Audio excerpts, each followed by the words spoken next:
Hello, it's me, Strong Earth Creations, and this is my updated version of my crochet water bottle holder tutorial. I hear you guys, the first one was not the best, and of course that one had to be my most popular video. That was just when I started making videos and I just did not know what I was doing. So this one is going to be a lot more in-depth for beginners, slowly showing you the steps and the stitches. It's going to be at a much better angle that you can see at, and all of the mistakes that were pointed out in the first video are now corrected. So hopefully this will be a much better tutorial for you guys to follow, and it'll be actually helpful for beginners. So same as the first one, it's going to show two different sizes. This is a 20-ounce water bottle. I think it could also fit like an 18-ounce or like a 24-ounce. This is a 40-ounce water bottle. This could fit like a 32-ounce, and I've even had a 64-ounce fit in one of these. So there's two different sizes. I show how to make both, but this is the water bottle holder that I show in this video. So we are going to technically just be making the 40-ounce one, but I do tell you the steps on how to make the smaller one as well. As always, if you do recreate this pattern, I would love to see it on Instagram, so make sure to tag me at Strong Earth Creations. Thank you guys for watching this video. I hope that you enjoy it. Here is a brief overview of the stitches that will be used in this video. I will also be writing the directions on the screen using these abbreviations. If any of these sound very unfamiliar to you, I might want to look up a YouTube video to learn beforehand, because while I do show them in the video, I don't go super in depth. For materials, I'll be using a 5mm hook, scissors, a yarn needle to sew in your ends, and I prefer cotton yarn. This is Lily Sugar and Cream cotton yarn. It's more durable and it doesn't stretch as much as acrylic yarn does. Let's get started by grabbing your yarn, and we're going to make a magic circle. So twist your yarn to make a circular shape, insert your hook, and pull up a loop. You should also have a separate tail at the end of your circle that you are going to pull tight at the end of this. Now go ahead and chain 3. This counts as your first double crochet. And now I'll show you slowly how to do a double crochet stitch. You're going to yarn over, insert your hook into the circle, yarn over and pull through. You should have 3 loops on your hook right now. Yarn over and pull through 2 of the loops, and then yarn over and pull through the last 2 loops.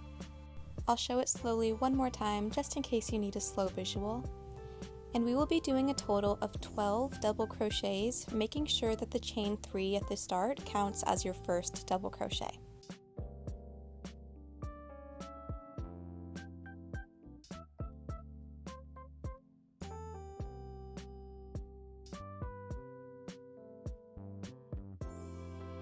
Once you have your 12 double crochets, you can now pull your tail to close the circle to secure it. Make sure to pull it tightly as to not leave a hole in the center. And then we are going to slip stitch into the top of your chain 3, so into the 3rd chain that you started with. To do a slip stitch, you'll just insert your hook into that chain 3, yarn over, and pull through any loops on your hook. And that is the end of row 1. Now moving on to row 2, you're going to chain 3, which once again counts as a double crochet. And now we're going to do what's called an increase. So you'll be doing 2 double crochets in every stitch. So since our chain 3 counted as our first double crochet, I just did 1 more double crochet in that same stitch. Now moving into the next stitch, I'll be doing 2 double crochets in that same stitch, all the way around until you have a total of 24 double crochets.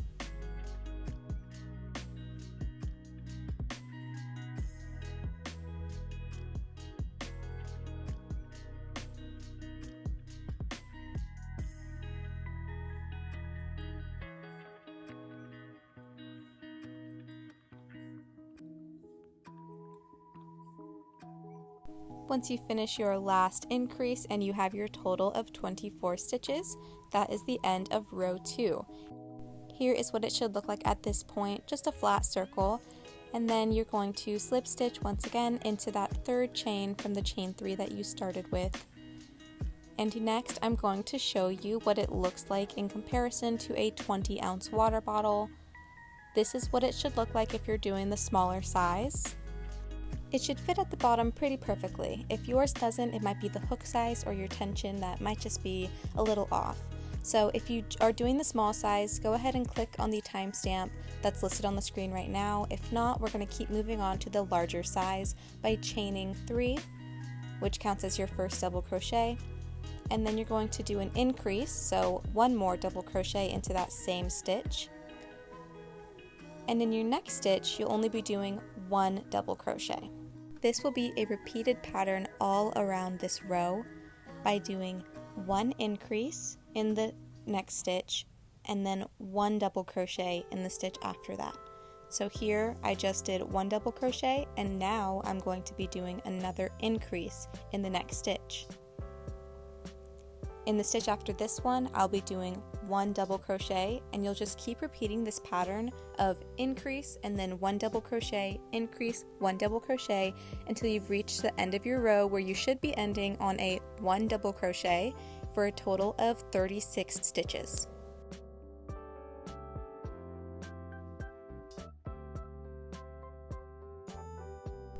Here is what the end of row 3 should look like right now, and then we are just going to slip stitch once again into the top of your chain 3. And here is what the bottom should look like in comparison to a 40-ounce water bottle. For row 4, we're going to start with a chain 2, which does count as our first double crochet instead of the previously used chain 3s. And we are going to now start doing double crochets in the back loop only for this row. So in the next stitch, you should be going into only the back loop. Right here I'm going to show you there are 2 loops for every stitch. This right here is the front loop, and that is the back loop. That is what we're going to be working into in every stitch for this row, just that back loop only. And we're just going to be placing 1 double crochet in the back loop of every stitch for a total of 36 stitches for the large size and 24 stitches for the small size.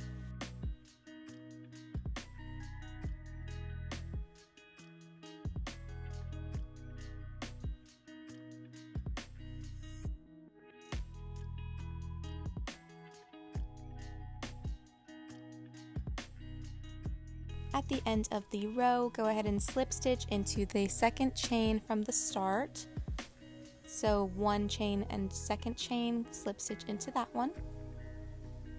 And this is what your work should look like so far. It should now be turning upwards to create a little bit of a bowl shape.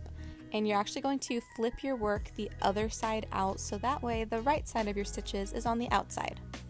And here is what your work should look like after row 4. For row 5, we're going to start with a chain 2, which counts as our first double crochet, and we're just going to be working our stitches as normal and do 1 double crochet in each stitch around for a total of 36 stitches for the large size and 24 stitches for the small size.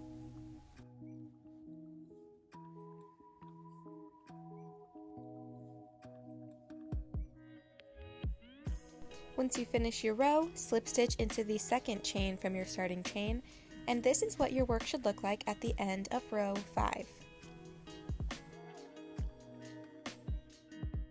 Row 6 is where we start the mesh stitch, and to do that, start with a chain 3. This counts as a double crochet plus 1 chain. And then you're going to skip the next stitch and work 1 double crochet into the stitch after that one.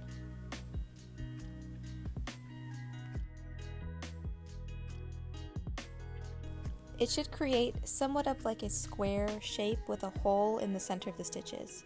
Then you'll chain 1, skip the next stitch, and double crochet into the stitch after that one. And this is a repeated pattern of double crochet, chain 1, skip a stitch, double crochet, chain 1, etc. If you're doing the large size, you should end with 18 double crochets. If you're doing the small size, you should end with 12 double crochets.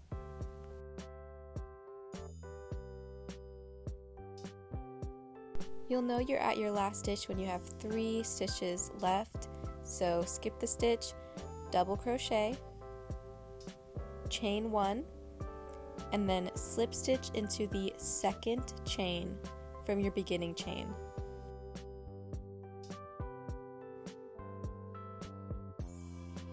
This is what your work should look like at the end of row 6, and then I chose to do 8 total rows of this mesh stitch, so from rows 7 to 13, I'll show you how to keep going.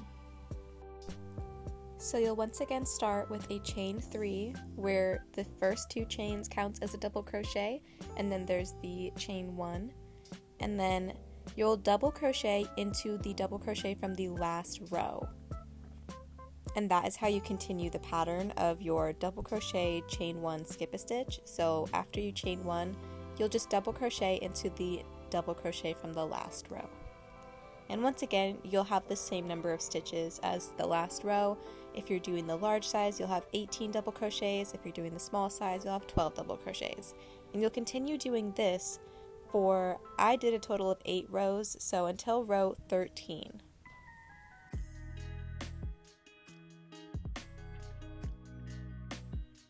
And for the last stitch, you will still double crochet into the top of the double crochet from the last row, chain 1, and slip stitch into the second chain from your starting chain. And I'll meet you back once you have your 8 total rows of these mesh stitches. Here's how my work looked after a total of 13 rows.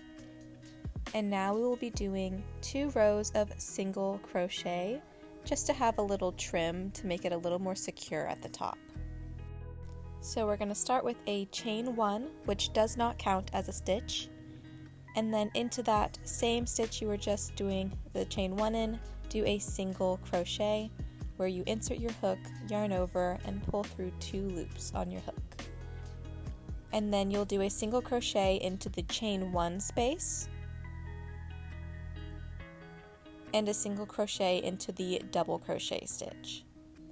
So you'll be doing 1 single crochet in every double crochet and 1 single crochet in every chain 1 space.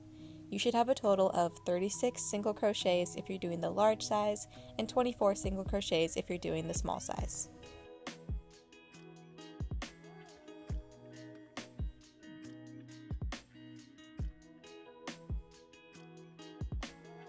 Your last single crochet should be your last chain 1 space, and then slip stitch into your first single crochet.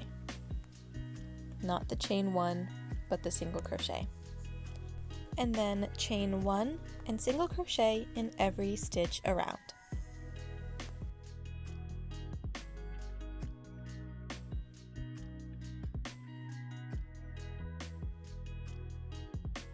To finish these single crochets, slip stitch into your first stitch, and now we just have to do the straps. Here's what your work should look like with all of your 15 rows. So to start the strap, you're just going to chain a length long enough to fit over your shoulder or crossbody, however you'd like to fit it. Usually I just eyeball it, but to help you guys out, I did count how many stitches I used for this one, and I did a total of 80 chains. Here's how my chain looks. And then you're going to make sure that all of it is the same direction and not tangled or twisted or anything, because it's going to be super tedious once you start the strap if it ends up being tangled. And now you're going to count starting from the stitch on the right of your chain. If you're doing the large size, count 15 stitches, and then you will be slip stitching into the 15th stitch. If you're doing the small size, you'll count 9 stitches and slip stitch into the 9th stitch. So I counted 15, and then you'll insert your hook from the outside and slip stitch the chain onto that stitch, like so. Turn your work a little bit so that you're working from the inside now, and slip stitch into the next stitch. And now you'll just single crochet in every single one of your chains.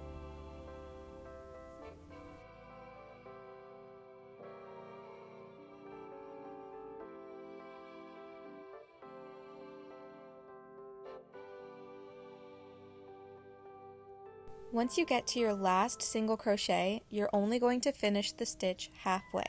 So insert your hook, yarn over and pull through so that you have 2 loops on your hook, but instead of yarning over and pulling through the last 2 loops, you'll go ahead and go into the next stitch on the base of your water bottle holder, yarn over, and then pull through the 2 loops on your hook.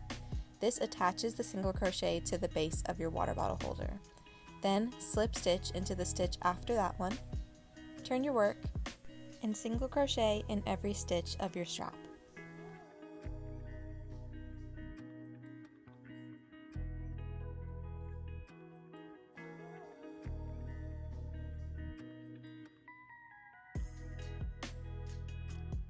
Once again, once you get to your last stitch, only finish it halfway and finish the stitch by going into the stitch on the base of your water bottle holder and pulling through the last 2 loops. Slip stitch into the stitch after that one, turn your work, and for the last time, single crochet in every stitch of your strap.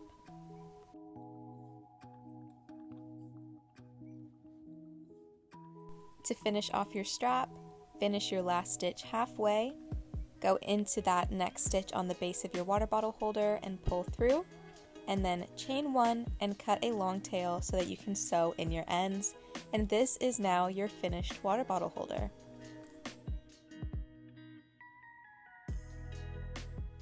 Here I'm just going to show you how I sew in my ends to get it very secure.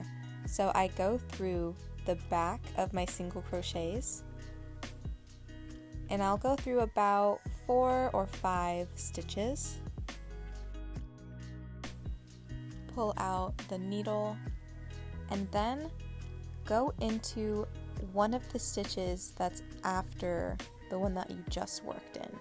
So if this is where my stitch originally was, I'll go into one right after that and go right back into those stitches in the opposite direction and pull through. And then I'll do that one more time, go into a stitch that's after the one that I just came out of and pull through all of those stitches. And then you can cut off the excess, and that's how I sew in my ends to be extra secure.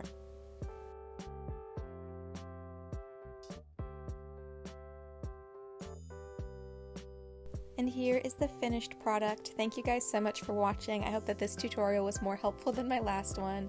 And as always, if you recreate it, make sure to tag me on Instagram at Strong Earth Creations. Love you guys. Bye!